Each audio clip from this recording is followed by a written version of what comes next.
Well, good morning again. Rupak and I have been brothers for a long time.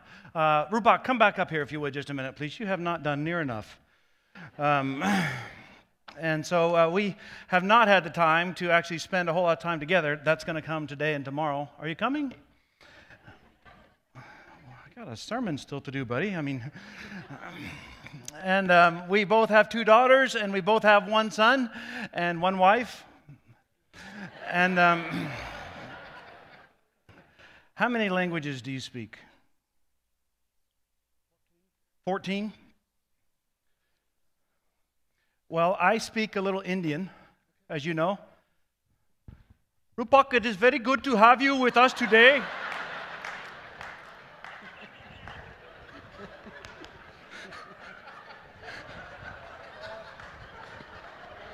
That's funny, even in India, that's funny, isn't it? I thought that was an angelic language. Yes, we're all right. We'll teach you Southern. Well, anyway, listen, we love you. And Rupak was actually here before the church was built in 2010 or 11 or thereabouts, prayed for us, and we stood in a circle and prayed on ground that was here. And we heard maybe a month or so ago, about this little girl whose entire family was converted, and then they gave money. So I want y'all to get your phone out and your camera. Go ahead, reach for your phone if you have it with you. Get your cameras out. And we heard about that, and we were so moved by that. And so Alive Wesleyan would like to present you. Let's come up here so we can, right there. So we would like to present a check, and we want to build a church on that land. So we feel honored to be a part of your ministry, and we appreciate you and value you very much.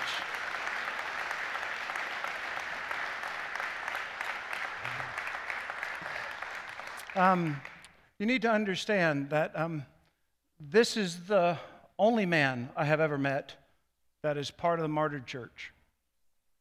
And the stories you heard today, he's far too humble to really milk them. But he has introduced me to men of faith that are no longer here because they've been suffered for their faith. And it is our honor as part of the bride of Christ to give what we can in honor of what you do for the kingdom. We love you, brother. God bless.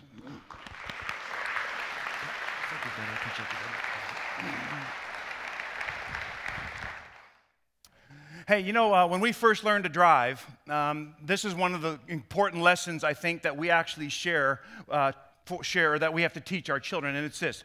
The key to driving smoothly is very simple. You know what it is. The key is that you have to look way beyond the hood.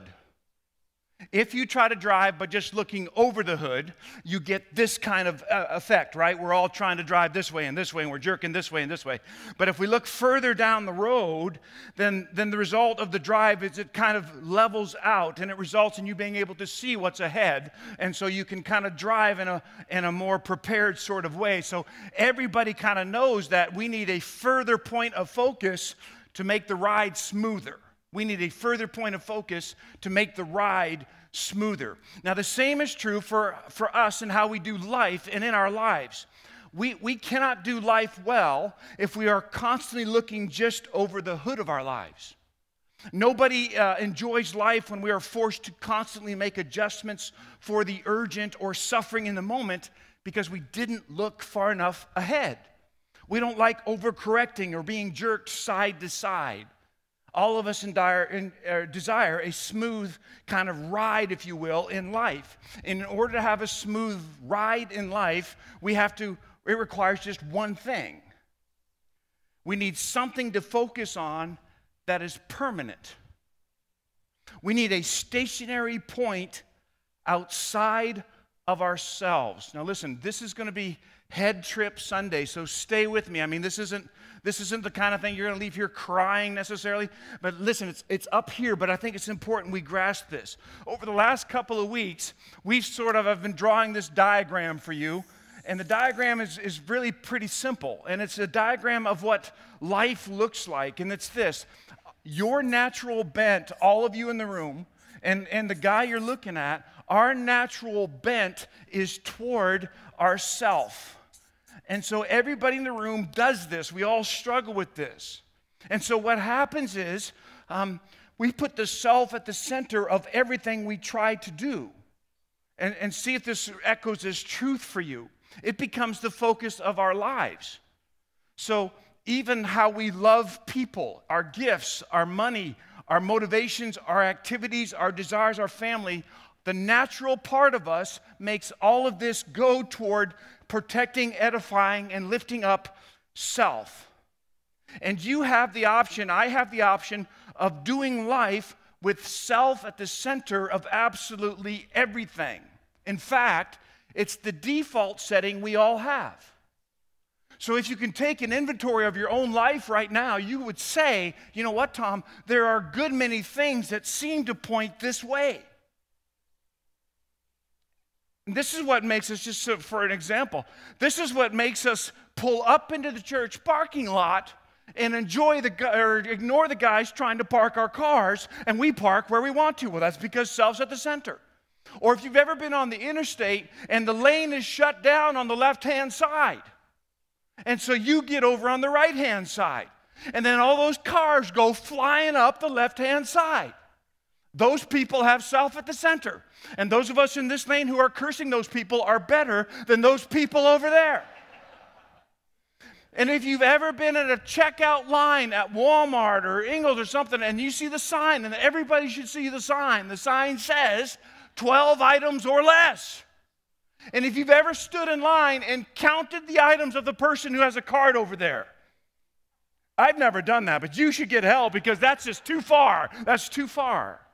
But all these are kind of just simple kind of examples of what it means to have self at the center, and you know more serious ones. We naturally bend inward when it comes to life. So listen, this is part of how we all have to get to this point of ownership. Everybody in the room has to acknowledge, you know what? This is probably my default. Now, what Jesus does on the cross for us, he brings forgiveness. But Jesus also came to address, listen, what Dennis Kinlaw calls the contamination of self-interest in me. And when sin entered the world through the decision of Adam and Eve, let's go back, just remember the story. All of our priorities were all of a sudden turned inward. The contamination of self-interest runs so deep in all of us, so deep. This is so deep. Listen, when God called us back to him, God used the self to call us back to him. Let me just see if I can prove what I just said to you.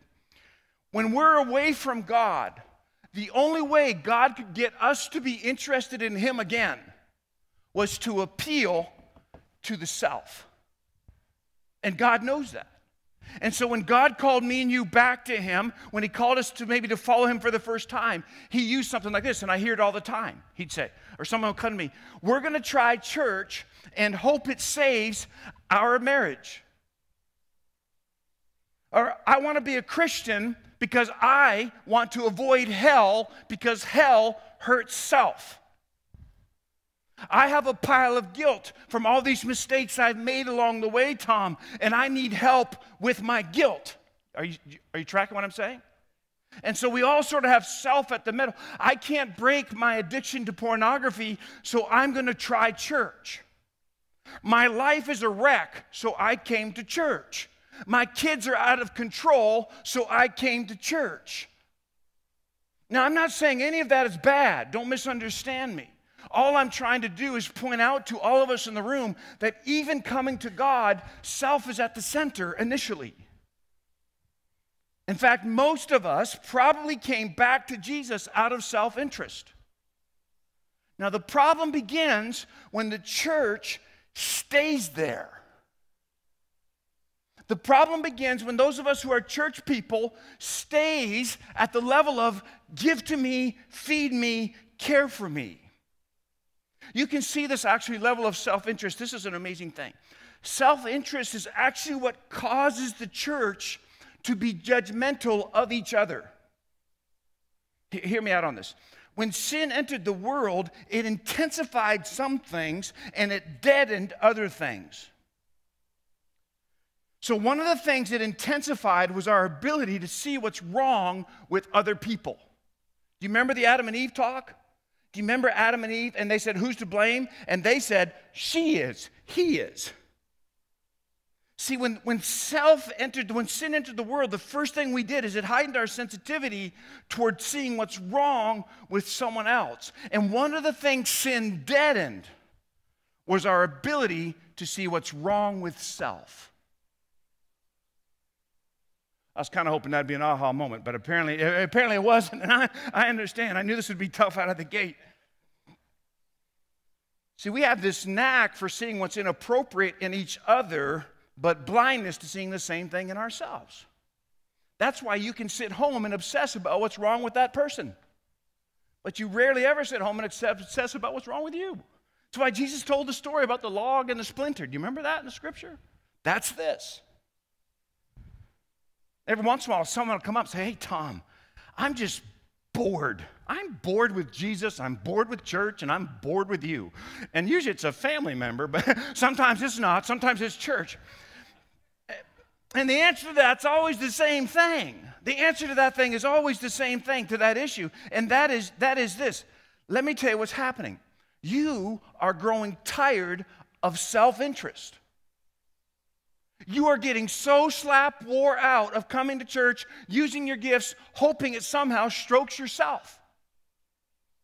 And that's killing you because you are banging up against a level of spiritual maturity that God wants to bring you to. God desires to actually change this focus of our lives. And it doesn't happen necessarily at the point of salvation.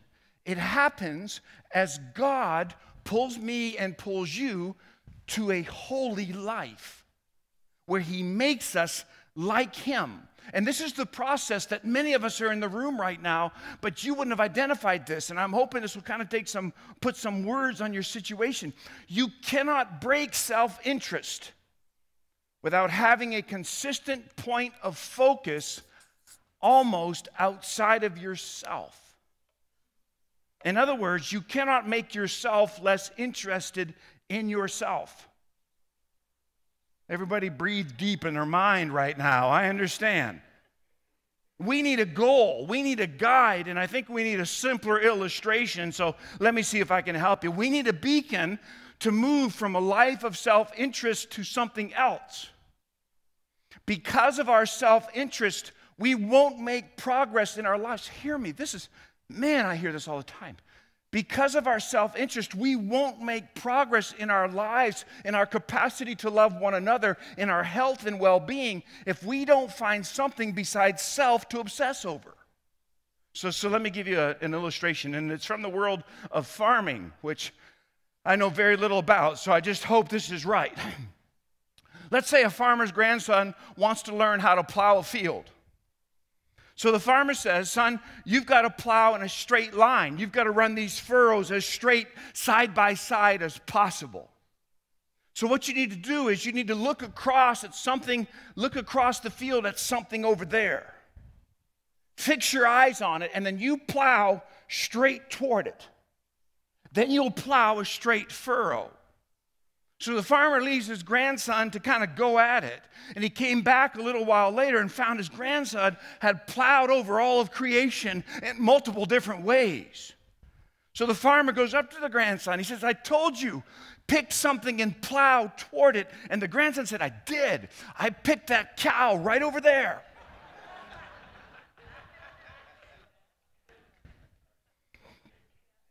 Okay, I'm making a note. Farming illustrations work at Alive. Just use the cow. Now see, this story illustrates what I'm trying to communicate this morning, one of the fundamental needs of everybody in this room and everybody on this planet. You know what you need? You know what I need? You know what's wrong in the marriage? You know what's wrong in your personal walk with God? You know what you're banging against potentially? We need a dependable external point of reference because there's no directional system within us. It's just self there. And if we don't identify that point of reference, then self-interest becomes the directional beacon, and it's constantly moving. Did I lose anybody there, or are you following me? See, what self wants is what's going to float all over the place. And this self is going to want something today around noon, which is usually food. And then it's about 1:30, this self is going to want a small group for about 2 hours on the couch by myself. You follow me? And then about 5 or 6 o'clock, the self is going to want more food, more food.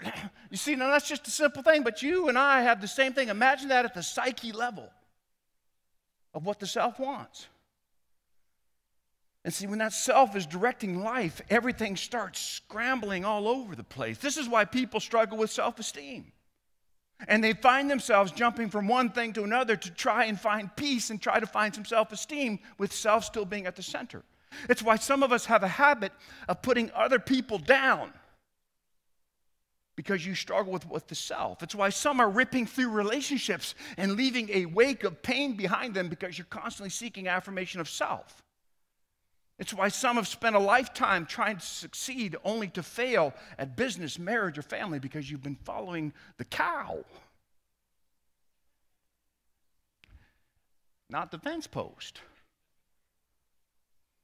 You have set your eyes on a moving target, the whims of self. And if you're feeling kind of awkward right now or whatever, I don't know what you're feeling, I can tell you that that's all of us. We love the idea of being self-made. I grew up on some John Wayne. I still make my kids watch John Wayne. It's like American. You have to have this moment with John Wayne. And we love the idea of being independent and free from anyone or anything. To be self-centered is at the core of the greatest deception of the human race. The very definition of what it means to be a person. Listen, I know this is head stuff, just stay with me. The very definition of what it means to be a person is to be oriented towards someone beyond yourself. And yet the very definition of what it means to be a person is to be incomplete and to be dependent. I'll show you this in a couple of ways. Nobody in this room was self-beginning. Nobody. I mean, y'all are sharp, but you ain't that sharp. And so today, we're celebrating motherhood. And the reason we're doing that is because we were all dependent on someone else's body to be here. So you may think you're that free and wild and self. You're not. You required your mama. And you wouldn't be here without your mama. You did not choose this life. It was given to you. So you are not self-beginning. You weren't a self-starter. You also aren't self-sustaining. About 18 times over the last minute, we've all done the exact same thing in this room, and that is we've taken in oxygen because we require oxygen to live. As I already joked, some of us this morning got out of bed with the understanding if we don't get to a bagel or something, we require something outside of self. We're not a complete system. Are you close? We're not self-fulfilling in this room. In other words, we cannot make ourselves complete. And listen, this is the huge lie that we're wrestling with as a church. We imagine that we'll find life's fulfillment in getting what we want. And that was the great stumbling block of Adam and Eve. They were certain the fruit of the tree would give them what they wanted. And self still at the center. Now listen, if you've tracked with me this far and you feel a little uncomfortable, I think it's going to get a little more uncomfortable as I process this. But I used to think that those self things, this I'm not self-fulfilling, I'm not self-sustaining, I'm not self-beginning, I used to think those were distinctions between Jesus and me. Now this is just dial this in. And then I realized that how wrong I was. I used to think that I need people, but Jesus doesn't need anything. And so I wondered, how am I supposed to be like Jesus if at the very core we're not the same? In fact, I used to think that my dependence on others was a distinction. But what I've learned is My dependence and our dependence on Jesus isn't a distinction between Jesus and us. This is actually something we have in common with Jesus. Jesus modeled everything for how we're supposed to live without self at the center. And if you've tracked with me this far, first of all, you're amazing. But secondly, we're getting ready to see what we're to focus on besides this. John chapter 5, verse 26. For as the Father has life in himself, so he has granted the Son to have life in himself. Who gave the Son the opportunity to have life in himself? The Father. The Father. See, even Jesus isn't self-fulfilling. He needs someone else to be fulfilled. Next verse, listen to this. John 6:38. I have come, this is Jesus speaking. I have come down from heaven not to do my will, but to do the will of the one who sent me. Do you see that?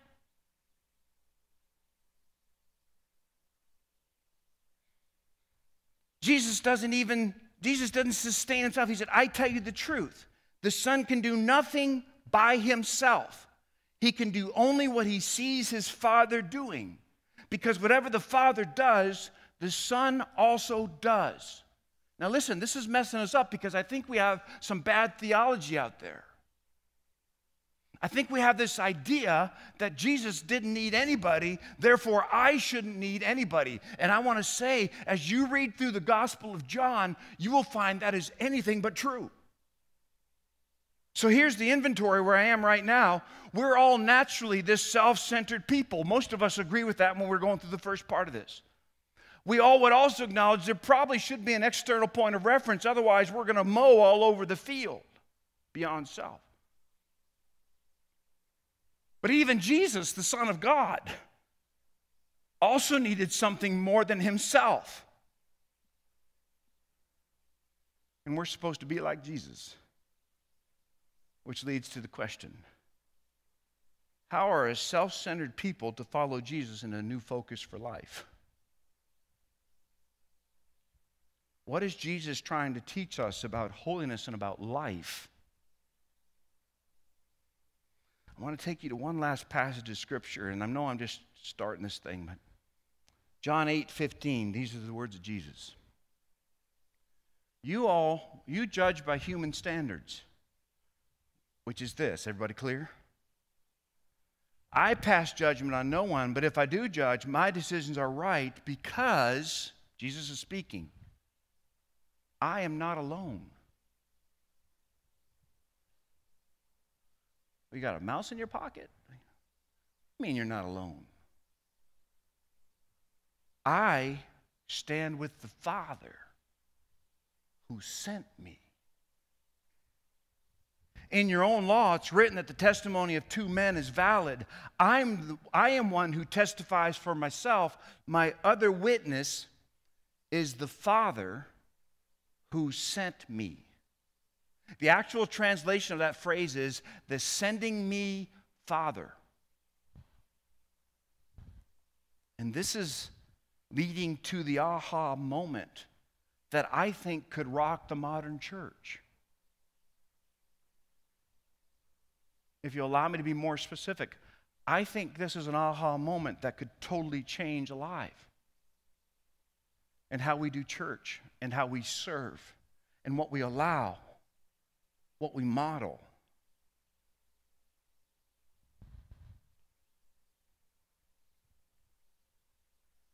The directional point, the aha moment, the application that we've been looking for is to find this fence post versus the cow. Well, part of what it means to live holy is getting to the point in our lives where we believe and live as Jesus did.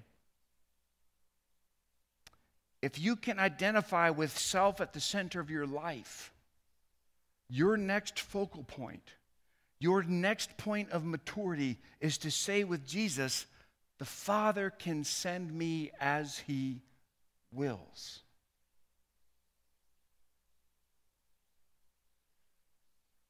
See, I know many of us in this room have established a faith and established a life that is very comfortable with this at the center. And we have all these different things going on in our lives that help feed that at the center. So even our serving of the Lord, even our gift sets here, even how we use our money, where we live and what we drive, it all is with self at the center. But what I'm saying is when it comes to Jesus and when you look at the person of Jesus Christ, he didn't live that way. He lived as if there was a sending me Father. So it ended up not being self at all, but it actually ended up being the Father that was the unmovable place. The Father takes the place of self. And God becomes the unmoving point of reference for everybody's life. And only what I've just taught you, only what we've just talked about, is the only way you will rationalize and make sense out of the man's testimony you just heard right here. And if there's no connect to you, if there's no understanding about why a man would put his wife and children at a point of danger and live at a point of police brutality and martyrdom, the only way this will make sense to you with the understanding that self has been replaced by something else.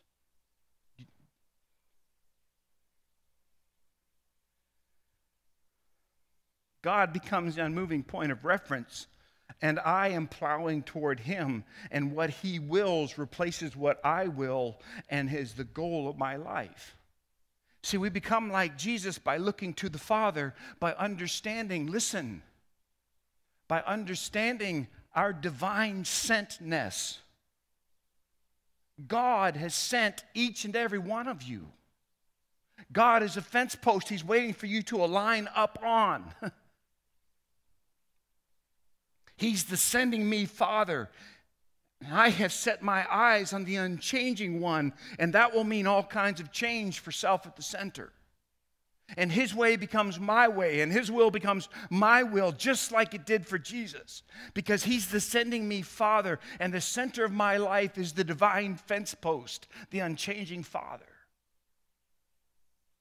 And when that becomes clear, when the light goes on here, guys, the self leaves the center of our lives, and the sending me Father takes center stage. And we join our voices with the voice of Jesus himself. For I have come down from heaven not to do my will, but to do the will of the one of him who sent me.